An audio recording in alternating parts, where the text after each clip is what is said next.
అక్కడ కాంగ్రెస్ అధికారంలో ఉంది. ముఖ్యమంత్రి కుర్చీలో డీకే శివకుమార్ ఉన్నారు. కానీ ఇప్పుడు ఆయనకి ప్రతిపక్షం నుంచి కాదు, సొంత పార్టీ నేతల నుంచే పెద్ద సవాల్ ఎదురవుతోంది. మంత్రి పదవులు దక్కలేదనేటువంటి ఒకే ఒక్క కారణంతో ఎమ్మెల్యేలు రాజీనామాలకు సిద్ధమవుతున్నారు. రాజీనామా చేస్తే నిమిషాల్లో ఆమోదిస్తా అంటూ సీఎం డీకే శివకుమార్ చేసినటువంటి వ్యాఖ్య ఇప్పుడు దేశవ్యాప్తంగా హాట్ టాపిక్గా మారింది. అసలు కర్ణాటక కాంగ్రెస్ పార్టీ ప్రభుత్వంలో ఏం జరుగుతోంది? ఈ తిరుగుబాటు ప్రభుత్వం వరకు అంటే చివరి వరకు వెళ్తుందా అనేది ఒక క్వశ్చన్, లేక ఇదంతా మంత్రి పదవుల కోసమేనా అనేది ఇంకో క్వశ్చన్. ఇలా అనేక రకాలుగా అనుమానాలు, సందేహాలు, ఎవరి చర్చలు వాళ్ళు మొదలవుతూ ఉన్నాయి. సో డీటెయిల్గా మీకు చెప్పి ప్రయత్నం చేస్తే అసలు ఏం జరుగుతుంది అనేది.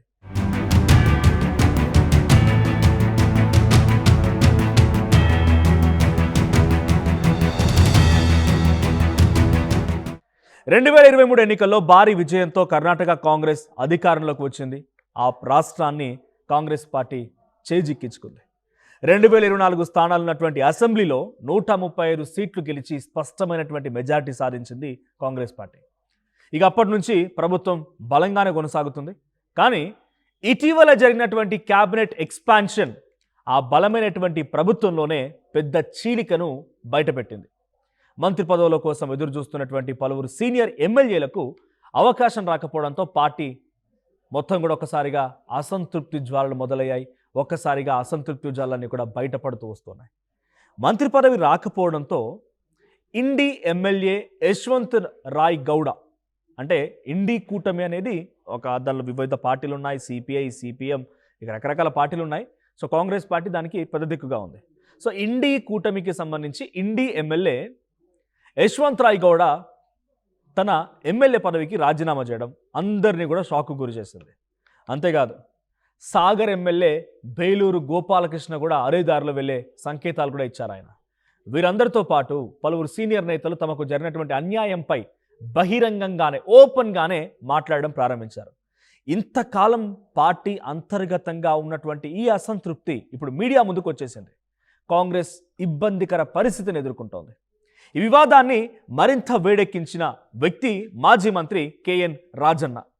డీకే శివకుమార్ ప్రస్తుత పరిస్థితిని సమర్థవంతంగా హ్యాండిల్ చేయలేకపోతున్నారని చెప్పి ఇలానే కొనసాగితే 2028 ఎన్నికల్లో కాంగ్రెస్కి భారీ ఎదురుదెబ్బ తగలడం ఖాయమని చెప్పి వాళ్ళు మాట్లాడుతున్నారు.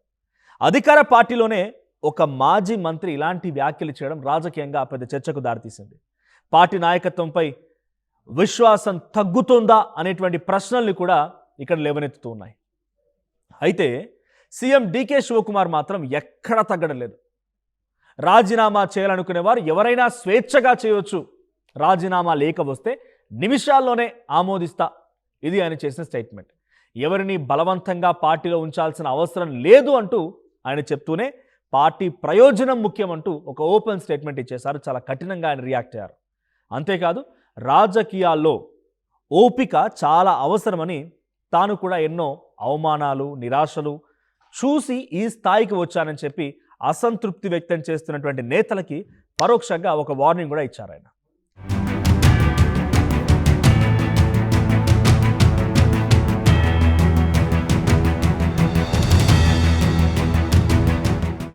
ఇక అసమ్మతి నేతలు మాత్రం తమ వాదనను గట్టిగానే వినిపిస్తున్నారు. మంత్రి పదవుల ఎంపికలో సీనియారిటీని పట్టించుకోలేదని, ప్రాంతీయ సమతుల్యతని పూర్తిగా విస్మరించారని, కొన్ని జిల్లాలకు అసలు ప్రాతినిధ్యమే కల్పించలేదని వాళ్ళంతా ఆరోపిస్తున్నారు. ఇక మహిళల విషయానికి వద్దాం.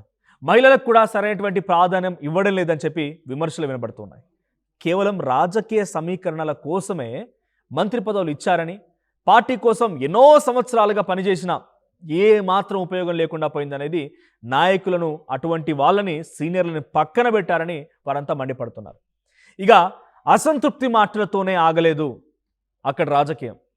బెంగళూరులోని కేపీసీసీ కార్యాలయం ఎదుట కొందరు నేతలు, అనుచరులు, కొందరు ఆ పార్టీలో ఉన్నటువంటి సీనియర్ నేతలు ఎవరైతే మంత్రి పదవుల కోసం ఆశించారో ఆ ఆశించినటువంటి నేతల అనుచరులు ఆ కేపీసీసీ కర్ణాటక ప్రదేశ్ కాంగ్రెస్ కమిటీ కార్యాలయం ఎదుట నిరసనలు మొదలుపెట్టారు.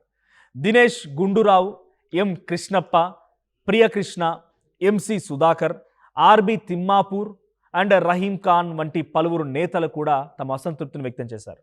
దీంతో సమస్య ఒకరిద్దరి వరకు పరిమితం కాదని, ఇది పార్టీలోని పెద్ద వర్గం అసంతృప్తిగా ఉందని, అంటే మెజారిటీ వర్గం అసంతృప్తిగా ఉందనే సంకేతాలని ఈ రకంగా కనిపిస్తూ ఉన్నాయి. పరిస్థితి మరింత దిగజారకుండా కాంగ్రెస్ హైకమాండ్ వెంటనే రంగంలోకి దిగింది. రాష్ట్ర వ్యవహారాల ఇన్ఛార్జ్ రణదీప్ సింగ్ సుర్జేవాలాను బెంగళూరుకి పంపించింది. ఇప్పటికే ఆయన సీఎం డికే శివకుమార్తో కలిశారు, భేటీ అయ్యారు. ఇప్పుడు అసంతృప్తి నేతలతో కూడా విడివిడిగా సమావేశమై వారి యొక్క విషయాల్ని తెలుసుకుంటున్నారు, శాంతింపజేసేటువంటి ప్రయత్నాలు కూడా చేస్తూ ఉన్నారు. బోర్డులు, కార్పొరేషన్ల చైర్మన్ల పదవులు ఇవ్వాలనేటువంటి ప్రతిపాదనలు కూడా ఆయన తీసుకొచ్చినట్టుగా సమాచారం. అయితే చాలామంది నేతలు మంత్రి పదవే కావాలి, నాకు బోర్డులు, చైర్మన్ పదవులు ఏమీ వద్దని పట్టుబట్టుకొని కూర్చున్నారట. ఇదిలా ఉంటే ఇప్పుడు అందరి దృష్టి రెబల్ ఎమ్మెల్యేల సమావేశం పైన ఉంది. దాదాపుగా ఒకరు గారు, ఇద్దరు గారు 30 మందికి పైగా ఎమ్మెల్యేలు సమావేశం అయిపోయి తమ భవిష్యత్తు కార్యాచరణపై చర్చించుకుంటున్నారు అనేటువంటి సమాచారం రాజకీయ వర్గాల్లో కొంత తీవ్ర ఉత్కంఠ పెంచుతోంది. ఈ సమావేశంలో పార్టీపై మరింత ఒత్తిడి తీసుకురావాలా, లేదా రాజీనామాల దిశగా వాళ్ళు ప్రయాణం చేయాలా, లేక హైకమాండ్తో మరోసారి చర్చించాలా, ఈ 3 అంశాల చుట్టే అక్కడ నిర్ణయం తీసుకునే అవకాశం కనబడుతోంది.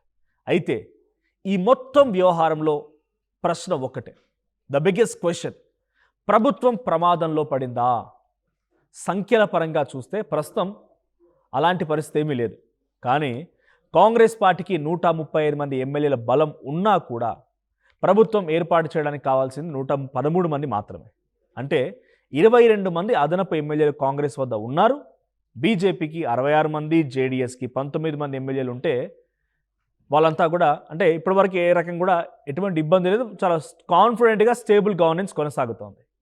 కాబట్టి కొంతమంది ఎమ్మెల్యేలు ఎవరైనా అసంతృప్తిగా ఉన్నవాళ్ళు కాంగ్రెస్ నుంచి వాళ్ళు కనుక ఏటైనా అటు ఇటుగా తప్పటడుగులు వేస్తే డెఫినెట్గా ప్రభుత్వం మాత్రం కొంత ఇబ్బంది పడే అవకాశం ఉంది. ప్రభుత్వం వెంటనే పడిపోయేటువంటి పరిస్థితి మాత్రం ఇప్పుడు కనిపించలేదు. బట్ ఆ ఎమర్జెన్సీ గంటికలు మాత్రం వినబడుతూ ఉన్నాయి. ఇకపోతే రాజకీయాల్లో నెంబర్స్ ఒక్కటే కాదు, నాయకత్వంపై కూడా నమ్మకం అంతే ముఖ్యంగా ఉండాలి. సొంత పార్టీలోనే అసంతృప్తి పెరిగితే ప్రభుత్వ ఇమేజ్ దెబ్బతింటుంది, ప్రజల్లో కూడా తప్పుడు సంకేతాలు వెళ్ళే అవకాశం కూడా ఉంటుంది. అందుకే ఈ సంక్షోభాన్ని, ఈ డిఫికల్ట్ సిచ్యువేషన్ని వీలైనంత త్వరగా పరిష్కరించాలనేది కాంగ్రెస్ హైకమాండ్ ట్రై చేస్తోంది. మరి ఇప్పుడు అందరి దృష్టి ఒకటే వైపు ఉంది. రెబల్ ఎమ్మెల్యేలు సుమారుగా 30 మంది రెబల్ ఎమ్మెల్యేల సమావేశం తర్వాత వాళ్ళు అంతా ఎలాంటి నిర్ణయం తీసుకుంటారు, ఎలాంటి అఫీషియల్ స్టేట్మెంట్ వస్తుంది, డికే శివకుమార్ తన కఠినమైనటువంటి వైఖరిని ఏదైతే రాజీనామాలు తీసుకురని అంగీకరిస్తానో, వెంటనే నాకు పార్టీ ప్రయోజనం ముఖ్యం, వ్యక్తిగతం కాదు అని చెప్పినటువంటి ఆయన మాటలు, ఆయన కఠినాత్మక వ్యవహారాన్ని ఇంకా ఈ రకంగానే కొనసాగిస్తారా, లేదు హైకమాండ్ బుజ్జగింపులు ఆ రెబల్ ఎమ్మెల్యేల వైపుగా తీసుకున్న నిర్ణయాలు ఏమైనా ఫలితాన్ని చూపిస్తాయా, లేక కాంగ్రెస్ పార్టీలో రాజీనామాలు ఇంకా కొనసాగుతాయా, ఇబ్బందుల్లోకి కాంగ్రెస్ పార్టీ ప్రభుత్వాన్ని నెడుతాయా? కర్ణాటక రాజకీయాల భవిష్యత్తుని నిర్ణయించే సమాధానాలు మరికొన్ని రోజుల్లోనే బహిరంగంగా చర్చకు వచ్చే అవకాశం ఉంది. బహిరంగంగానే వాటిపైన ప్రకటన కూడా వచ్చే అవకాశం ఉంది. మరి అక్కడ బయటపడుతున్నటువంటి ఈ రాజకీయ డ్రామా ఎక్కడ ముగుస్తుంది అనేది చూడాలి. సో డెఫినెట్గా మీకు ఈ వీడియో నచ్చిందని అనుకుంటున్నాను. చాలా డీటెయిల్డ్ అనాలిసిస్ కర్ణాటకకు సంబంధించి పాలిటిక్స్లో మనం చేసాం. సో ఇటువంటి అప్డేట్స్ కోసం వెంటనే ఆర్ స్ట్రీమ్ని సబ్స్క్రైబ్ చేసుకోండి.